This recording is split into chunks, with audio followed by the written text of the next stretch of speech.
आप लोगों ने 2020 में अपने क्षेत्र से एक शेर जनाब अब्दुल ईमान साहब को बिहार के विधानसभा में भेजा था। और मैं ये बताना चाहता हूँ, आपने अपने इस किशनगंज से अपने मुद्दों के लिए, अपने मसाइल के लिए भेजा था। और माशाअल्लाह हमें ये तारीफ करना होगा, आपके क्षेत्र के बेटे, आपके भाई जनाब अब्दुल ईमान साहब को, जिन्होंने आपके मुद्दे के साथ साथ, इस किशनगंज के मुद्दे के साथ साथ, इस किशनगंज के बदहाली के साथ साथ हमारे समस्तीपुर का भी आवाज उठाने का काम किया है। और आपको बताता चले, सिर्फ समस्तीपुर ही नहीं बल्कि औरंगाबाद में भी, गया में भी, पटना में भी, अगर बिहार के कोने कोने में कहीं भी किसी के साथ अगर ज्यादती होती है, अगर जुल्म होती है, तो आपका ये किशनगंज का बेटा, ये शेर तमाम बिहार के लोगों के साथ तन्हा खड़ा रहता है और आवाज को बुलंद करता है। मैं यही कहना चाहता हूँ, वसीले पे घर आ जाए तो टकरा जाना जरूरी है, अगर जिंदा हो तो जिंदा नजर आना जरूरी है। मैं बताना चाहता हूँ, आपके बिहार के असेंबली में 245 विधायक है और आपके क्षेत्र से भी बहुत सारे विधायक हैं। और आप बताएं कि आपके मुद्दे पे, आपके मसाइल पे कौन से लीडर आपके लिए आपके साथ उठाता है आवाज। आपको अगर देखेंगे, आप मोबाइल के जरिए भी देख सकते हैं, आप टीवी के जरिए भी देख सकते हैं, सिर्फ और सिर्फ आपके साथ और बिहार के तमाम लोगों के साथ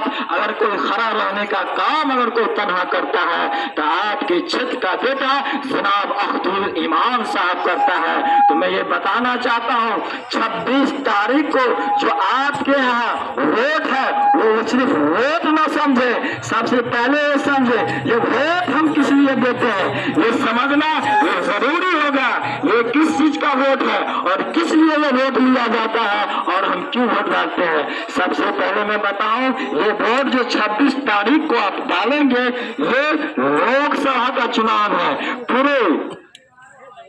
देश का चुनाव होता है। हर एक देश से, हर एक इलाका से अपने अपने क्षेत्र की नुमाइंदगी के लिए, अपने मुद्दे पे बात करने के लिए, लोग आवाज उठाने के लिए उस दिल्ली की संसद भवन में लोग अपने इलाके से अपने बेटों को, अपने भाइयों को भेजते हैं और उस देश और उस क्षेत्र का आवाज उठा करके उसे बुलंद करते हैं और उस क्षेत्र को तरक्की करते हैं, जो भी समस्या रहता है उसको दूर करते हैं। और दूसरी बात आपको बताना चाहता हूं कि इस देश में जो भी कानून बनता है वही इस देश के लोकसभा में बनता है। अगर आपके खिलाफ, आपके बच्चों के खिलाफ, आपके भविष्य के खिलाफ अगर कोई कानून बनाया जाता है तो वही लोकसभा के अंदर बैठ करके बनाया जाता है। अगर आपके खिलाफ अगर कानून है तो आप में से, आप जिसे भेजते हैं अपने क्षेत्र से, वो विरोध करने वाला होना चाहिए। अगर आपके लिए वो कोई कानून अच्छा है तो उसे सपोर्ट करने वाला होना चाहिए।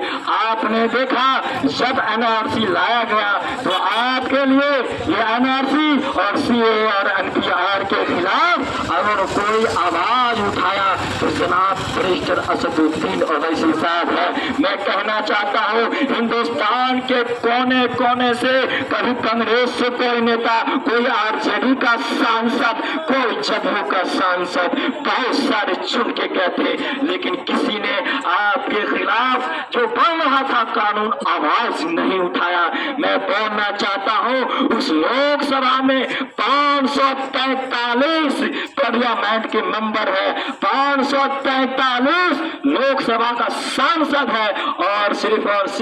उस 500 सांसद, 543 सांसद में अगर कोई इसका मुखालिफत, अगर कोई विरोध, अगर उस बिल का मानने का काम किया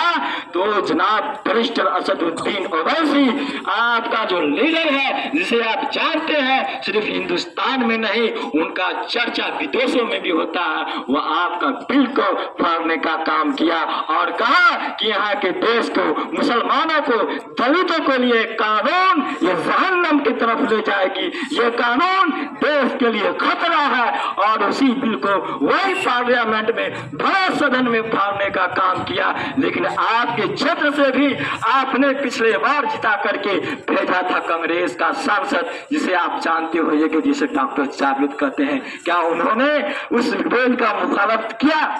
मैं आपसे पूछना चाहता हूं, नहीं किया। और वही केंद्र में जो अभी जदयू की सरकार है, यहाँ से भी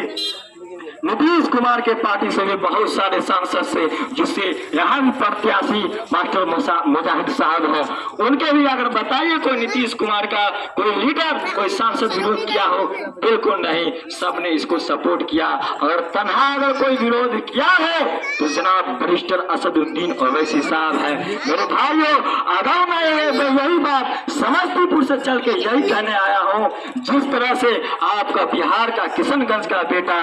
पूरे बिहार के लिए आवाज उठाता है, एक लोकसभा एक विधायक होने के नाते, अगर लोकसभा का अगर आप यहाँ से जिताकर 26 तारीख को